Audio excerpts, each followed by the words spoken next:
ലൈവിൽ രാവിലെ തന്നെ നെവിനൊരു പണി കിട്ടിയിരിക്കുകയാണ്. ഇന്നലെ പ്രൊമോയിൽ കാണിച്ചതുപോലെ നെവിന് പാത്രം കഴുകാനുള്ള പണി കിട്ടിയിരിക്കുകയാണ് രാവിലെ തന്നെ. സ്റ്റോർ റൂമിൽ നിന്ന് ഒരു ലെറ്റർ എടുത്ത് വായിക്കുന്നത് ആദിലയാണ്.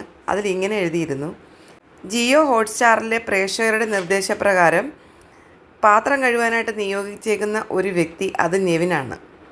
ബസർ ടു ബസർ നെവിൻ പാത്രം കഴുകണം എന്നുള്ളതാണ് ആ ലെറ്ററിൽ പറഞ്ഞിരിക്കുന്നത്. ലെറ്റർ വായിച്ച് 2 മിനിറ്റിന് ശേഷം ബസർ അടിക്കുകയുണ്ടായി. ലെറ്റർ വായിച്ച് കഴിഞ്ഞ സമയത്ത് തന്നെ അനീഷ് പറയുന്നുണ്ട്, ഇവിടെ ആർക്കും ആ ഒരു കാര്യത്തിനകത്ത് ശ്രദ്ധയില്ല. ഇന്നലെയും കഴിച്ചിട്ടൊരു പ്ലേറ്റ് അവിടെ വെച്ചിരിക്കുന്നു. അതിനകത്ത് അവലൂസ് പൊടിയുടെ കണക്കുള്ള എന്തോ ഒന്ന് കഴിച്ചേക്കുന്നതാണ്. അപ്പോൾ അവിടെ ഇരുന്നവർ പറഞ്ഞു അത് പുട്ടാണ് കഴിച്ചത്. എന്തോ ആയിക്കോട്ടെ, അത് കഴിയിട്ടില്ല, അത് അവിടെ ഇവിടെയായിട്ട് മാറ്റി വെച്ചിരിക്കുകയാണ്. അപ്പോൾ ആദില പറയുന്നുണ്ട്, നിങ്ങൾ വെസൽ ടീമിൽ 3 പേരുണ്ട്, ഓരോരുത്തരും ശ്രദ്ധിക്കണം എവിടെയൊക്കെയാണ് പാത്രങ്ങൾ അവിടെ ഇവിടെയായിട്ട് കൊണ്ടുവച്ചേക്കുന്നത്.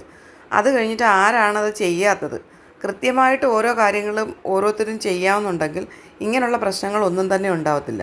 ജിയോ ഹോട്ട്സ്റ്റാറിലെ പ്രേക്ഷകരെല്ലാം കൂടെ നെവിന് 7ൻ്റെ ഒരു നല്ല പണി കൊടുത്തിരിക്കുകയാണ്. ഇതുവരെ ഹൗസിലുള്ള എല്ലാവരുടെയും ഒരു സംസാരം, ഇതുവരേക്കും നെവിൻ പാത്രം കഴിയിട്ടില്ലെന്നാണ് പറയുന്നത്. എന്തായാലും ആ കാര്യത്തിൽ ഇപ്പോൾ ഒരു തീരുമാനം ആക്കിയിട്ടുണ്ട്. ബസർ ടു ബസർ പാത്രം കഴുകാനാണ് നെവിനോട് പറഞ്ഞിരിക്കുന്നത്.